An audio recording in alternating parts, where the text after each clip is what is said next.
Not Gwen keeps on yakking about how she's the real Gwen and Spidey's all, "No, I'm over that and all." And once again, Spidey decides to flip out and start smashing computers. No, not again, not again!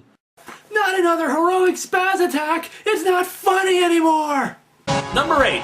I'll kill you to death! Oh dear lord, whose idea was it to bring in Spastic Boy Prime? Seriously, I want to know who thought it'd be a good idea to bring this guy into an already jumbled mess. It was hard enough to take him seriously when he was so whiny in Infinite Crisis, but we could kind of sympathize with him because of what we knew about him. But here? Dear lord, he's not compelling in the slightest. The "I'll kill you to death," though, is where it was clinched that we could never, in any way, take him seriously as a villain ever again. Oh sure, he'd still be a threat to the heroes, but when you know 11-year-olds who could form more mature statements than that, it goes to show what a crappy villain he is. Here's the thing. While a good villain can indeed be someone who you want to see dead or defeated, it shouldn't be a chore to have to slog through reading about them. Let's look at the Anti-Monitor again. Recently, the Anti-Monitor was brought back for the extremely well-done Sinestro Corps war event. When I saw him again, alive and in charge of the Sinestro Corps, my jaw dropped and I was more interested than ever in what was happening. When you see a guy like the Anti-Monitor, you want to pay attention to him. You want to know how the heroes are going to overcome a threat like that.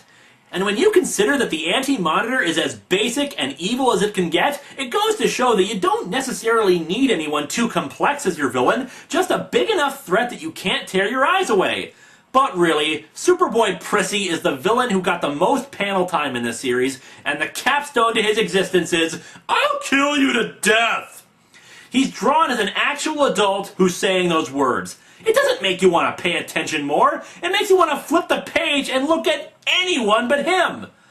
"I'll kill you to death." Don't worry, asshole. You're doing it anytime you open your noise hole.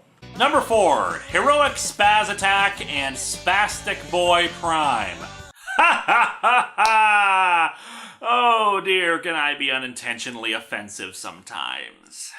Okay, back when I started doing text reviews, I started a recurring gag that briefly carried over into the show called the Heroic Spaz Attack, usually referring to a hero suddenly going crazed in their attacks because of some perceived wrong. Also, one of the many insulting names I came up for Superboy Prime was Spastic Boy Prime, based on the definition of the word as overly excited or possessing excessive energy. However, you'll notice that I haven't used and won't be using those anymore. And it comes back to the UK for that. See, in the USA, spaz has actually been historically inoffensive, and you can bring it back as far as the 50s and 60s as slang for nerds or other quote-unquote uncool individuals. In the UK, however, spaz is a derogatory term for spastic, which were generally insults regarding intelligence.